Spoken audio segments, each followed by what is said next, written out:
This story will begin in 2015, when 31-year-old Letecia Hunt married the so-called love of her life, Al Stauch. Letecia became a mother of 3. She was the biological mother to her daughter Harley, who Letecia had with her late ex-husband. And now she was the stepmother to both of Al's children, Lena and Gannon. Al shared custody of both Lena and Gannon with his ex-wife Landon Bullard. Letecia has an extensive academic background, including a bachelor's degree in political science from the University of North Carolina, Pembroke, a master's degree in curriculum and instruction from Capella University, and even a doctorate degree in education from Liberty University. Letecia worked in education in South Carolina, mainly as an assistant teacher, but also managed to pick up a few full-time teaching positions along the way. Her LinkedIn highlights one of her key job roles during that time period as an educator/teacher and an at-risk youth coordinator. However, in 2016, her South Carolina teaching license was suspended after she abandoned her teaching duties with the district after 7 days of employment. Letecia said she left because she experienced harassment and retaliation after requesting to be released from her contract due to a pending military move, which she claims had been denied. This claim had some credibility since Al worked in the Army National Guard full-time and was frequently based around the country for several weeks at a time. She also alleged that the district superintendent's niece was Al's ex-wife and that the harassment and retaliation were due to this relationship. She threatened to file a claim with the Equal Employment Opportunity Commission, otherwise known as an EEOC claim. When she did so, her claims were investigated and found to be unsubstantiated.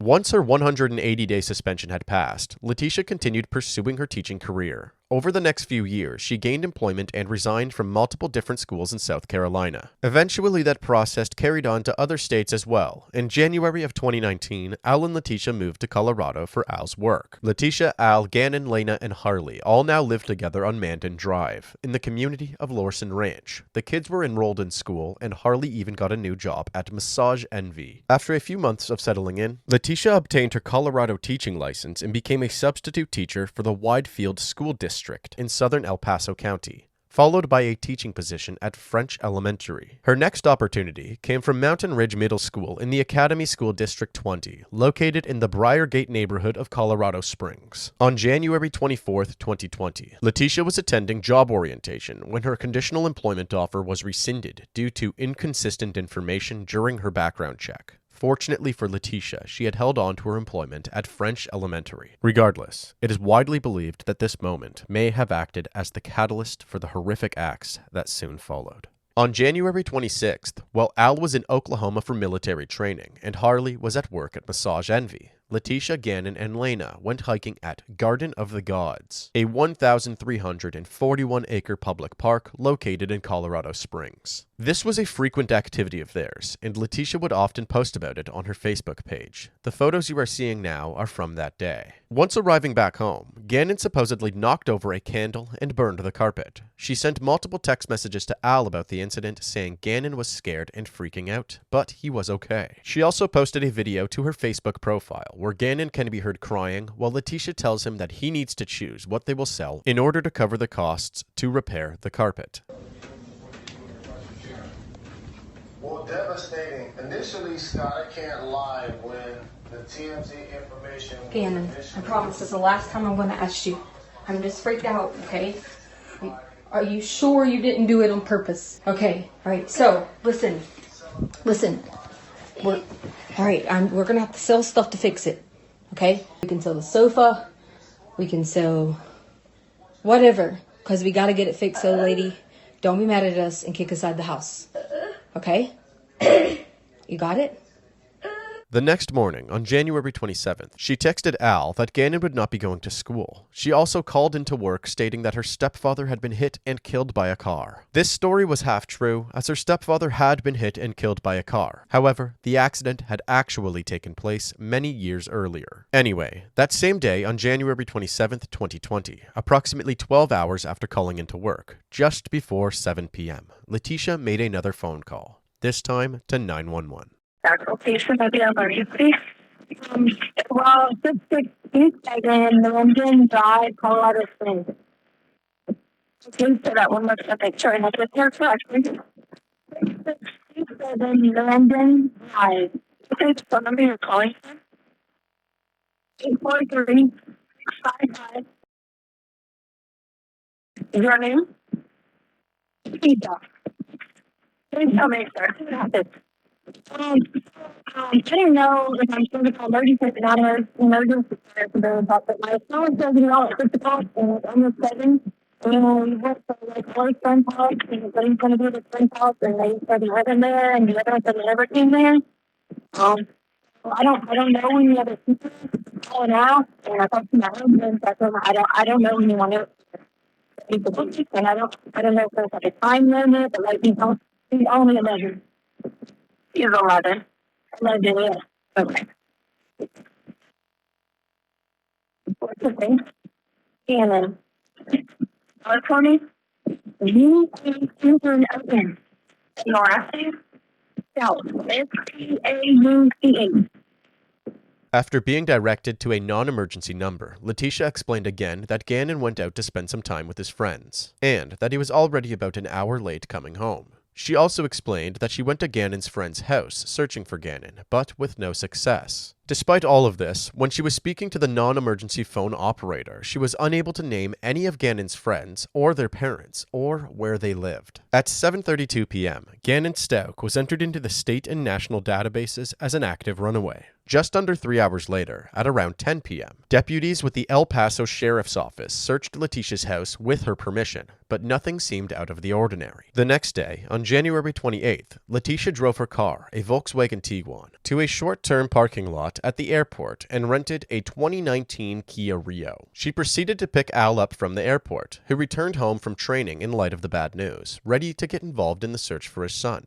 She told Al that she was using a rental car to avoid any mileage on her lease. This was the first red flag for Al, considering the state of emergency that they were in. Letecia also told him that she had parked her car at the elementary school where she had worked, so Al decided to drive to the school to verify this. However, Letecia's car was nowhere in sight. As previously mentioned, Letecia had actually left her car at the short-term parking lot at the airport, but she oddly decided to withhold that information from Al. Al's ex-wife / Gannon's mother, Landon, traveled from South Carolina to Colorado to stay in the Stauch household while the search efforts continued. They spent the entire afternoon of January 28th searching for Gannon before Letecia went off on her own. At around 7 p.m., Letecia brought the rental vehicle back to the airport parking lot, parked it, and then left with her Tiguan. 3 hours later, at 10:30 p.m., Letecia's biological daughter Harley picks up Letecia near North Powers Boulevard and Carefree Circle North. The Tiguan was nowhere in sight. At this point in the timeline, it is unclear what Letecia did between 7 p.m. and 10:30 p.m.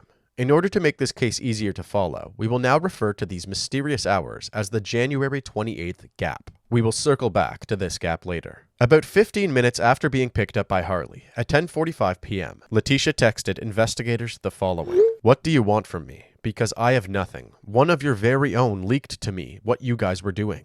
I did nothing or am being set up. I'm not really even sure other that being told that by another blue with El Paso. I was told I couldn't go home to sleep, and on top of that, men were sent to a home with a minor female, and she was forced to stay there and not even have good. Every conversation that said, even at this moment, I can hear inside. What do you want from me?" Detective Bethel responded with, "Come talk to me. I would just like information to find Gannon." The next morning, on January 29th, Letecia voluntarily met with El Paso Sheriff's Office investigators to discuss Gannon's disappearance. She arrived 2 hours late driving her Tiguan again, which appeared to be squeaky clean. If investigators didn't find any of her behavior suspicious just yet, Letecia seemed determined to change that in this interview. Letecia was now making several different claims. And then just because you're in here and you're in our building and stuff, do you mind if I just pat you down really quick? That's how we hug. I just need you to face that way for me. I wasn't sure if you needed me to. Yeah, go ahead and just put your arms out for me and just separate your legs slightly for me. Okay. There you go. Hey. How you doing? Good. Did you get some sleep? I haven't eaten today. Oh my goodness. Do you want something to eat? I've got some stuff. I would love that. What would you like? I've got some pizza Hot Pockets and some tamales and a breakfast burrito. No, pizza Hot Pockets would be good. But I mean, you don't have to wait. No, we can get you something. Okay. Yeah, that's totally fine. So what I want you to do is take me through Sunday into Monday. Okay. And be as detailed as possible as to what you were doing, who was there, where you were at, how long you spent, et cetera, et cetera. Because the more detail I have, it might spark something for me. Is it okay if I take my notes out? Because, like, I wrote down all kinds of stuff. Yeah, and I was absolutely. Because I was like, I tried to write down anything he might, like, say, and just in case, because I had, like, notes from different things or whatever. Letecia proceeded to tell the detectives about her timeline on the 26th, leading into the 27th. She talked about her hike at the Garden of the Gods with the kids, the candle incident that ruined the carpet, and how she let Gannon skip school due to an upset stomach. She then explained that in fear of Al getting angry at her, she panicked while trying to find a way to fix the carpet as soon as possible. To streamline the repair process, Letecia did not contact any carpet services. Instead, she went straight to the new model homes being developed nearby and asked a group of Hispanic men if anybody would take an odd job to fix the carpet. Apparently, a man named Eduardo was up to the task. She gave him the code to her garage and went on with her day. Okay. And then, so you leave around 10-something, and then you get back around 2-something. I feel like it was like 2:35, 2:25, 2-something. He goes in through the garage. I go in. I'm getting ready to put up the things, stuff like that. And this is where it got. I made a mistake. This is it. Okay. And the guy was in there. And I gave him the code. The guy from the... Yeah, it's all my fault. Because I gave him our code to fix the carpet. Okay. And I shouldn't have. Okay. And he...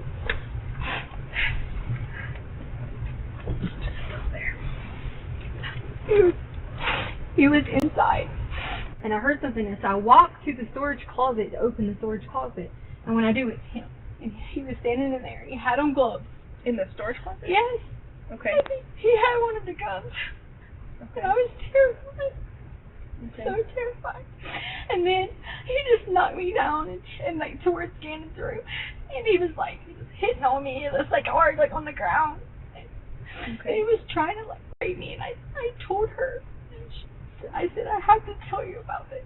Okay. And like, and I'm sitting there like freaking out, like, okay, what do you want me to do? Blah, blah, blah. So, and then he was like, he asked me to give him a suitcase, and I gave him a brown suitcase, and then he hit me on the head again, and it's like right here. He just kept like hitting me right there like that. Okay. And so then he did that, and then I blacked out again. I was Okay. having a panic attack, and then I don't know what happened from there. I really don't. I don't know. I just know that I did lie. I did. When they came, I did say, Gannon left, whatever, you know that. Okay. But he never did. He never left to go play. I just didn't know what to do, and I panicked in the moment. And I didn't want Albert to be like trying to hurt us, because we kind of get in a lot of fights. Oh, Just, okay. yeah.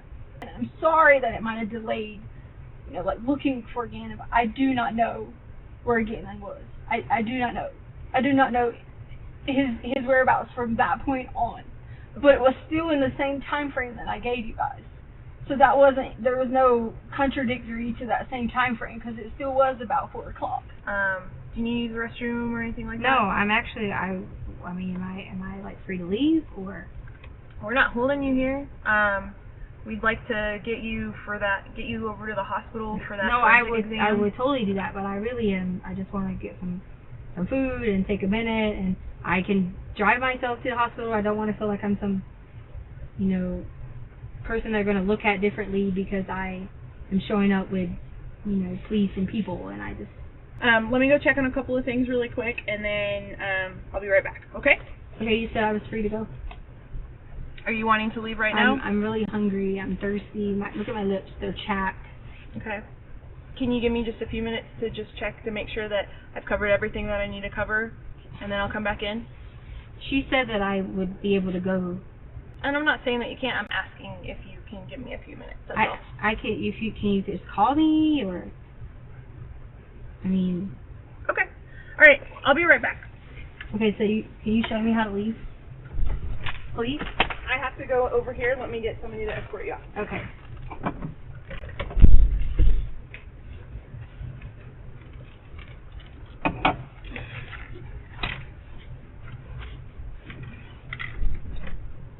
Hey. Hi. She said that I could go. Well, can you talk to me about Can I? But you told me I could. I know, but I left. I understand that. So we started and I left, and I just want to get the fill in. So I have a couple questions about Sunday, if you're okay filling that in. I know you're tired. I'm tired, and but you said that I could go. I just want to take a break. That's all I'm asking for. Where do you want to? That means I want to just go rest. Like she said, I could drive myself to the hospital, so I just don't want. What do we need to go to the hospital for? Am I able to just go?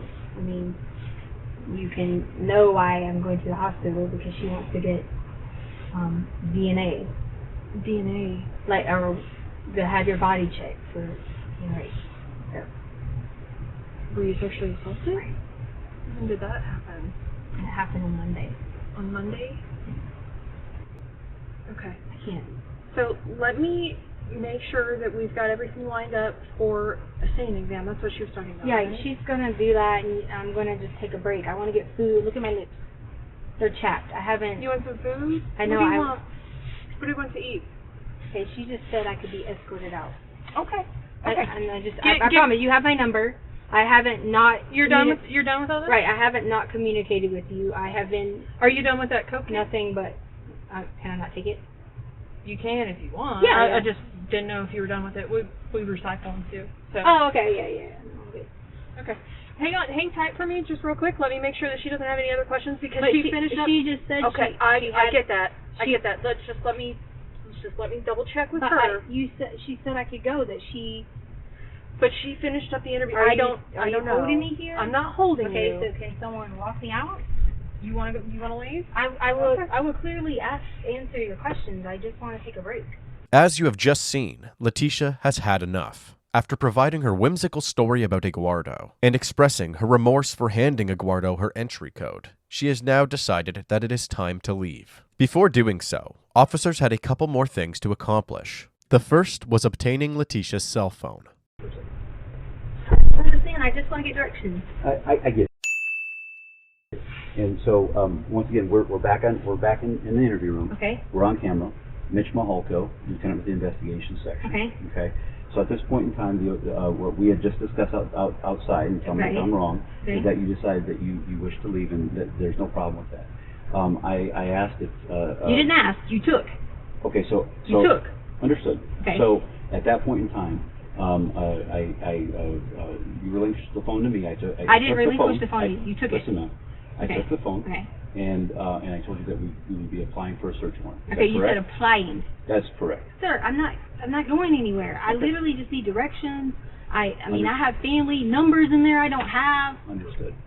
The second was obtaining her DNA from the Coke can that they had previously provided her. Okay, so you need a colder bottle of water?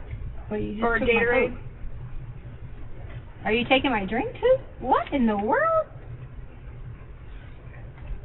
And the third was to indirectly keep her in custody while their warrant was reviewed. One by one, the officers danced around Letecia and accomplished the first two tasks. But in response to the third task, Letecia quickly started stuffing tissues in her pants and stating that she was having chest pains and shortness of breath. She was immediately rushed to the hospital in an ambulance and didn't respond to any of the paramedics' questions. Once she arrived at the hospital, she, quote, seemed to have a miraculous recovery. During her stay, the warrant for DNA samples was finalized. However, Letecia had no serious health concerns and therefore was released by the hospital. Upon her release, without telling any of the law enforcement present, she slipped out of the building. Technically, she was not yet under arrest, so her avoidance of law enforcement at this time was deemed legal. She was picked up by someone unknown and was later seen meeting with Harley several miles away, leaving her Volkswagen Tiguan to be seized and searched by law enforcement. The investigators now had both Letecia's vehicle and her phone.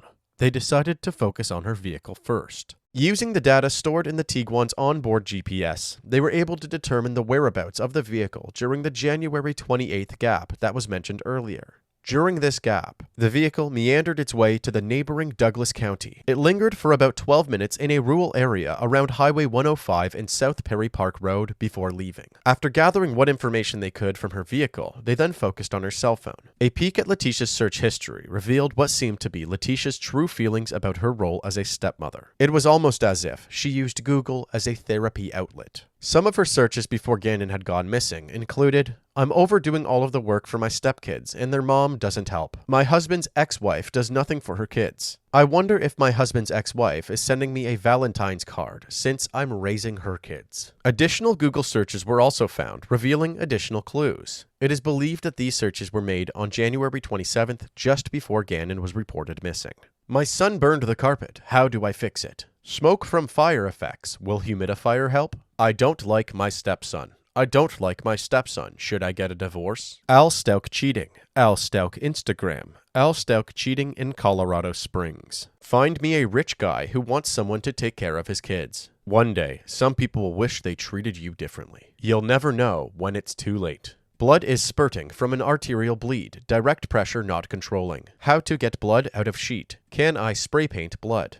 El Paso Sheriff's Office phone number. Investigators also uncovered some questionable text messages between Letecia and her daughter Harley at around 5 p.m. also on January 27th. In these messages, Letecia asked Harley to pick up a carpet cleaner, trash bags, and baking soda. In Letecia's notes app on her cell phone, detectives uncovered a note which Letecia stored a series of questions directly related to Gannon's disappearance. In the case involving missing child Gannon Stauch, do you intend on telling the truth? In the case involving your stepson Gannon, did you inflict harm on him in any way? Did you accidentally hurt him in a physical way?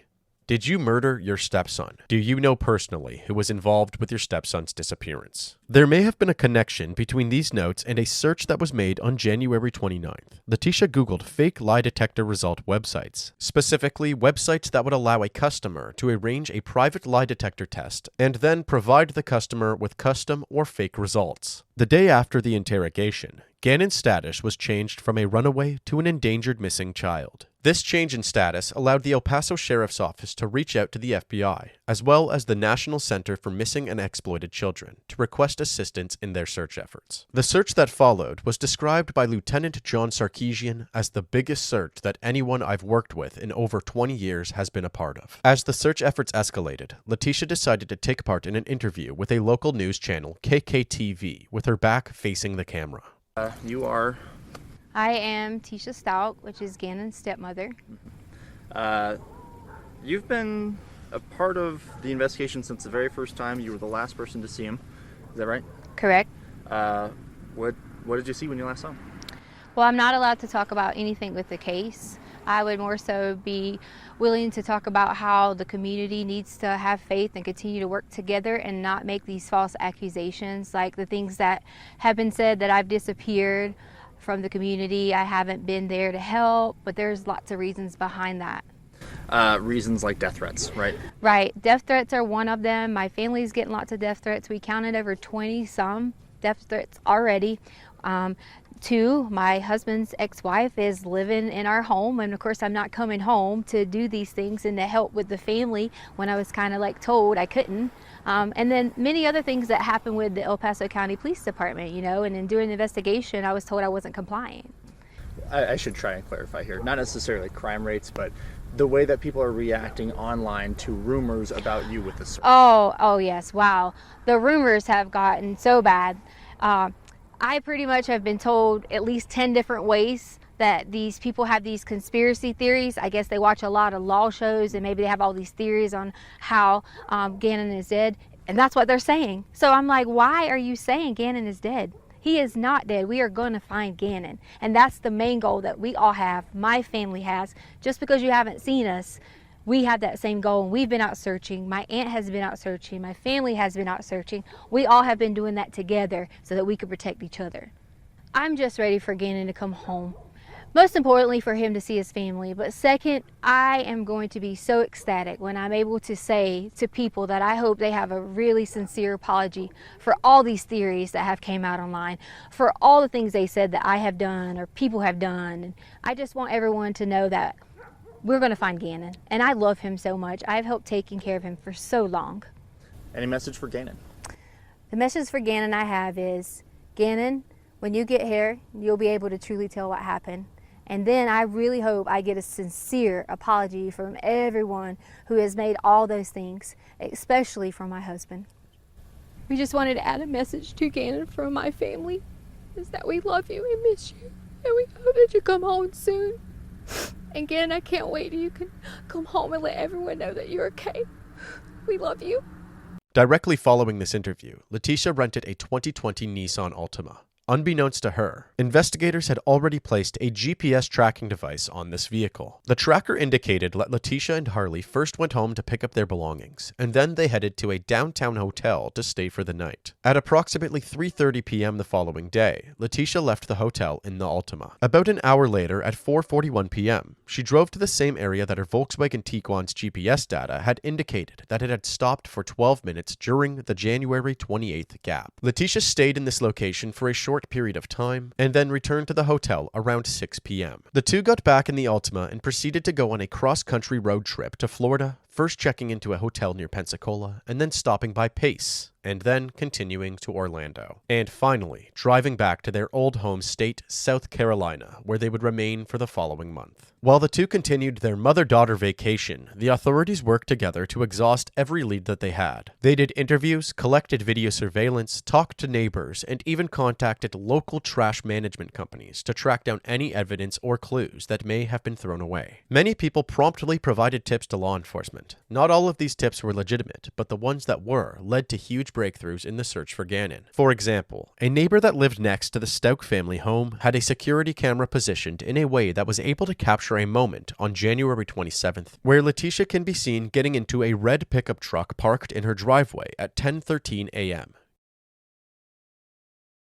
Gannon can then be seen entering the back of the truck before it drives off.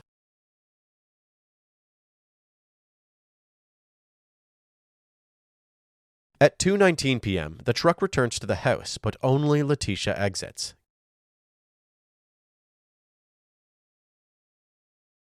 Gannon is nowhere in sight.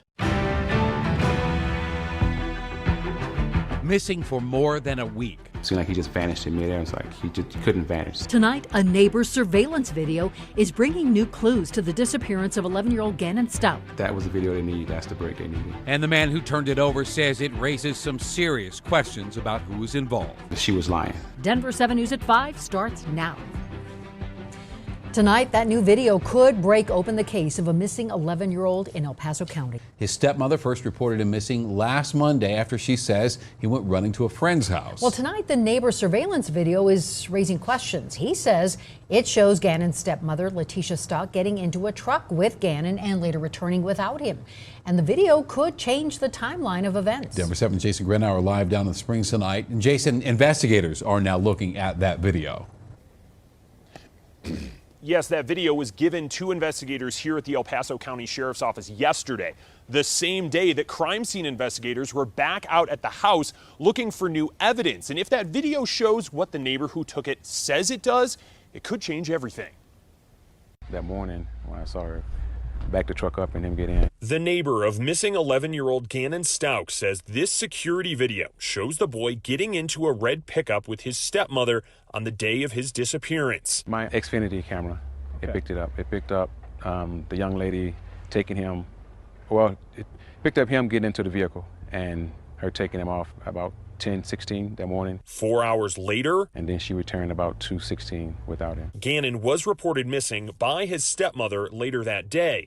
A spokesperson for the El Paso County Sheriff's Department tells ABC News they do not dispute the neighbor's description of that video, but wouldn't comment further today. This footage was submitted to the sheriff's office on February 4th, 2020, the same day that investigators were searching through the Stauch household, looking for new evidence. During several searches of the house, investigators found carpet brushes in the dishwasher, which they suspected had carpet fibers on them, an empty gallon of vinegar, and a 9mm gun that had Letecia's DNA on it. But a major discovery that was somehow missed during the initial January 27th walkthrough was more disturbing than they could have imagined. In Gannon's bedroom, investigators found evidence of blood spatter on the walls and bloodstains on his mattress. Blood had seeped through the carpet and the carpet pad and had stained the concrete below. Traces of Gannon's blood were also found on the garage floor and on the bumper of Letecia's car, despite her efforts to wash it off before her first interview. The body cam footage that you are about to see is from a walkthrough of the house after it had been treated with Blue Star Forensic.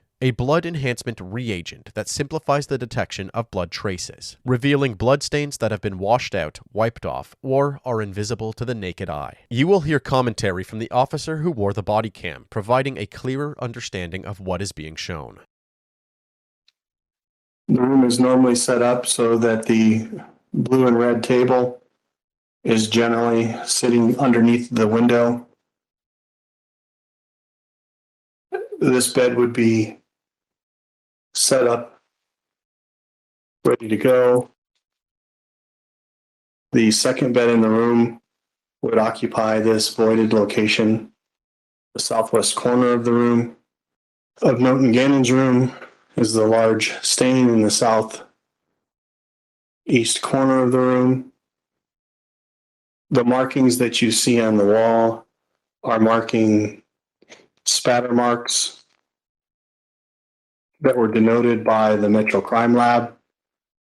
Each of these stickers is indicating a blood spatter pattern that was denoted and documented.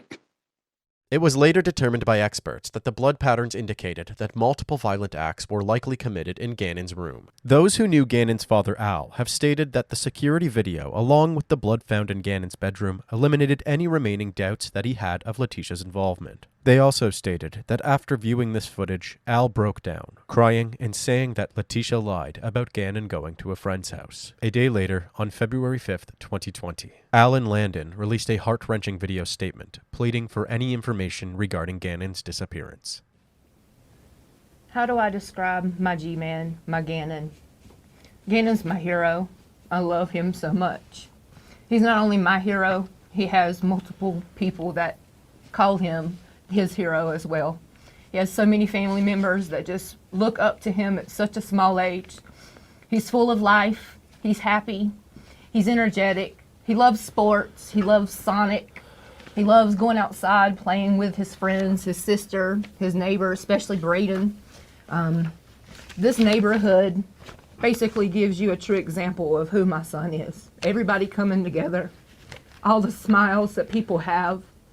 This is why I have hope, because I feel it. This is Gannon truly speaking to our community.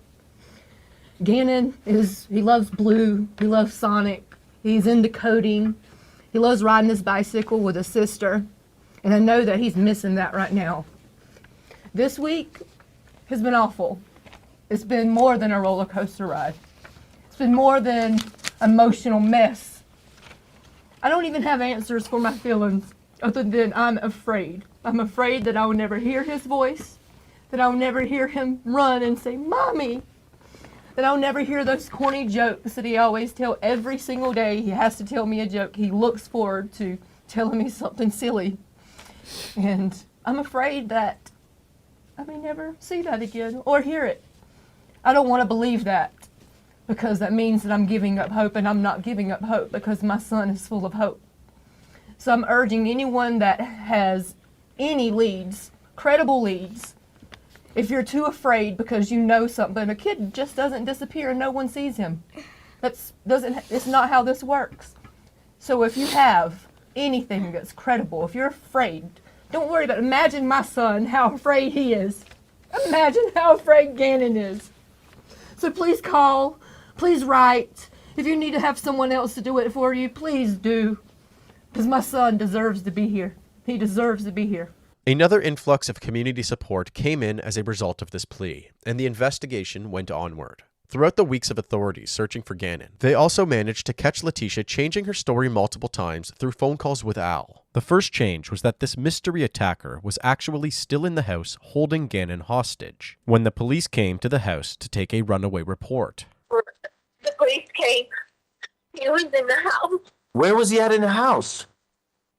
I didn't know at the time. I thought they were going to find him because the guy was like, "Can we please search the house?" And I said, "Sure." Okay. Terrified, which is why I sent Lena and Harley to Dollar Store and all these places. Okay. All right. Well, that's huge. That's huge, because now we can look at different camera time frames and all that, and we can look at different angles. And the second change was even more elaborate. Apparently, this mystery man was actually following Letecia around that evening and managed to get into her truck. She also added that she now had this man's name. I'll give you his name. I swear to you. Give me his When name. I tell you this part, this is why I want immunity. Okay.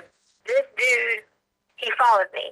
The guy followed us to Petco, and as I was pulling off to go to the Palmer Lake area, somebody was laying down in the road when I turned around and came back the other way, and this dude gets in the truck with us.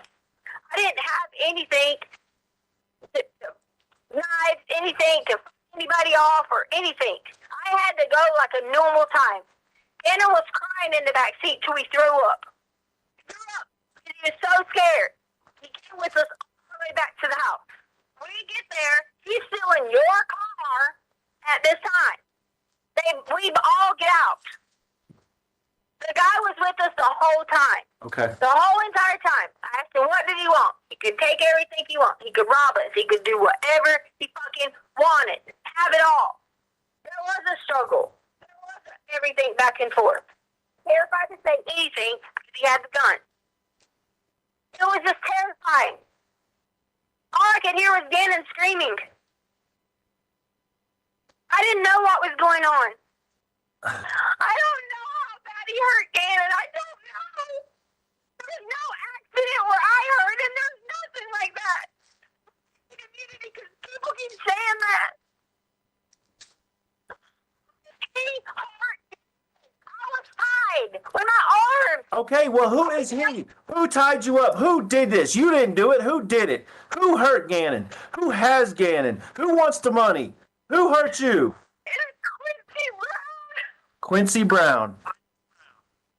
So Quincy Brown is the one who has him. Just to make things clear, the disappointment heard in Al's voice when Letecia named Quincy Brown wasn't because he was unhappy to finally have a name that could lead him to his son. It was because Quincy Brown was a sex offender and one of the most wanted fugitives in the area. His photo had recently been publicized in local news, and it was more likely that Letecia used this name after seeing it on the TV.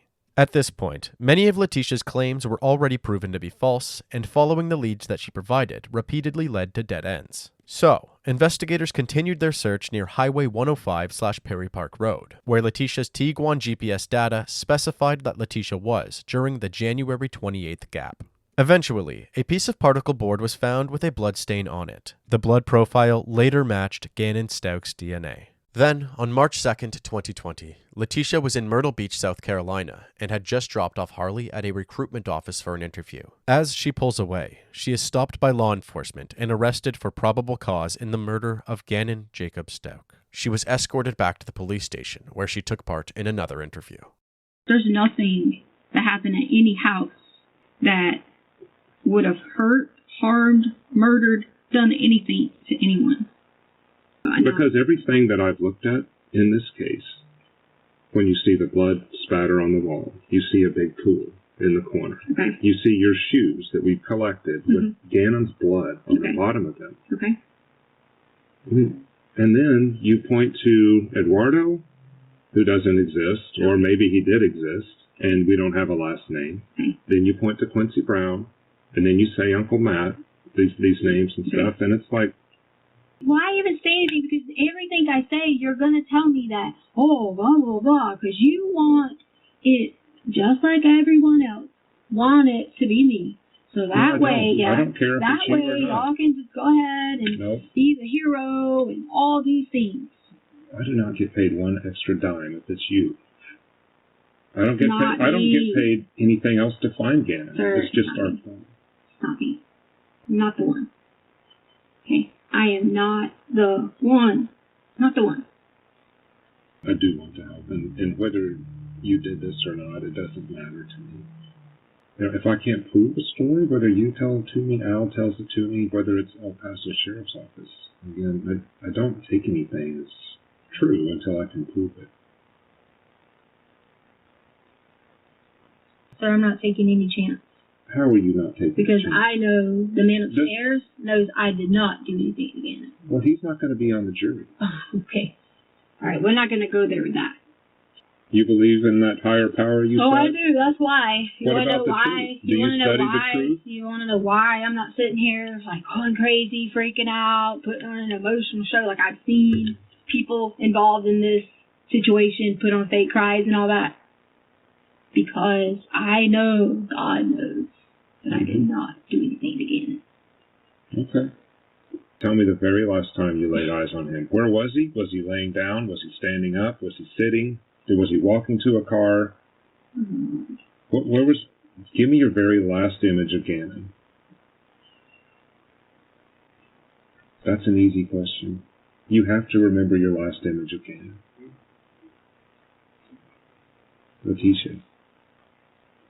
What was he doing? You know the last time you saw him. What would that hurt to tell me?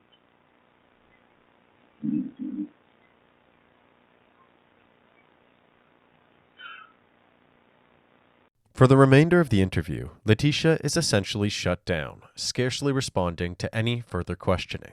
After speaking with police, Letecia was to be extradited back to Colorado to face trial, but not without a fight. She made national headlines after breaking out of her handcuffs and attacking the officer that was trying to relocate her. Her weapon of choice? An unopened can of Monster energy drink.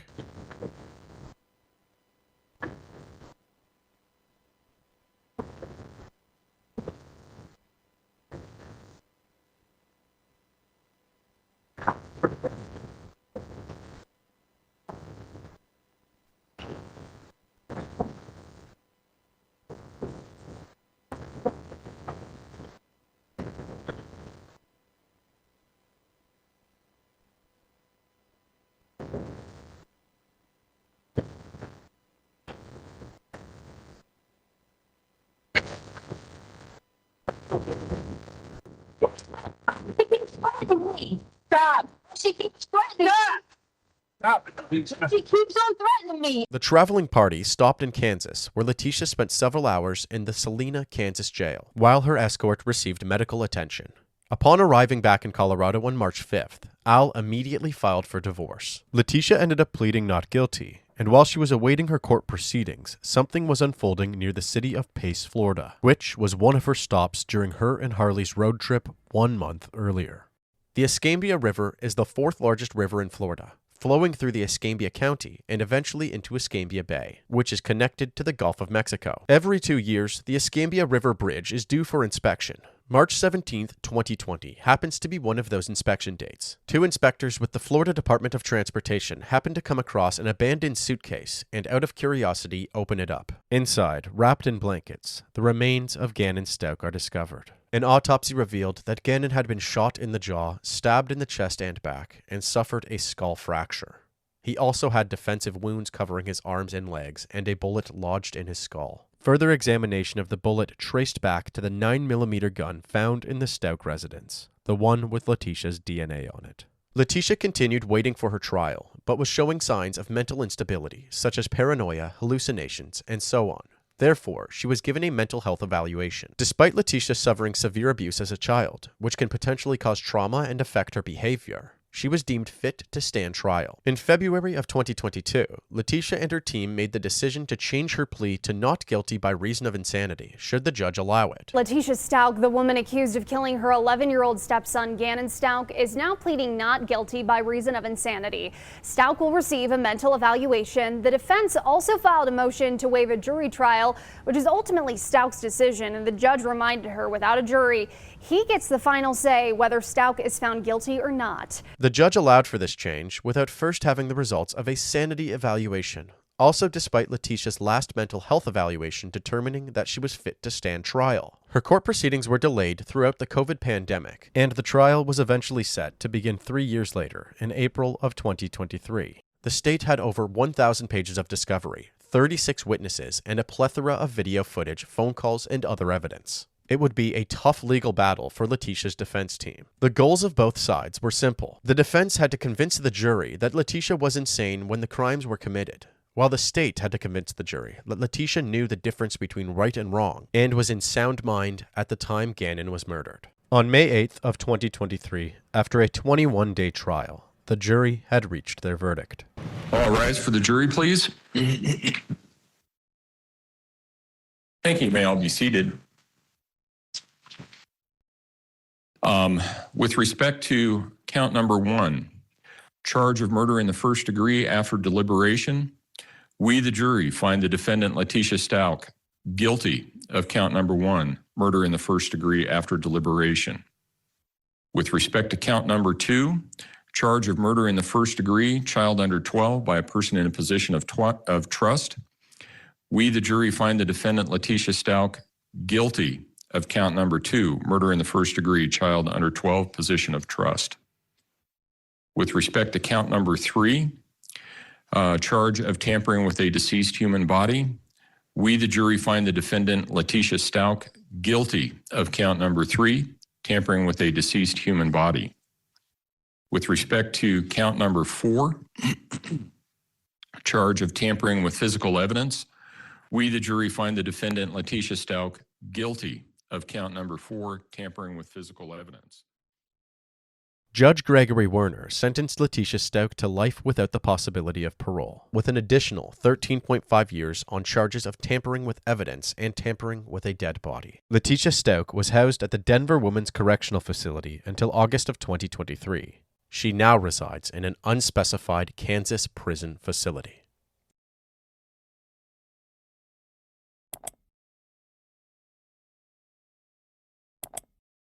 A parent's worst nightmare is getting a phone call letting them know that something has happened to their child. How much worse must that nightmare be when law enforcement asks not for a picture of your loved one, but rather DNA and dental records? When you take a life, regardless of how you do that, you forever alter the future. Neither Mr. Stauch nor Ms. Bullard will ever see their son graduate from high school, go through the joy and the pain of that first love, or get married. They will never know what kind of impact their son may have had on the world if only he had lived to become an adult.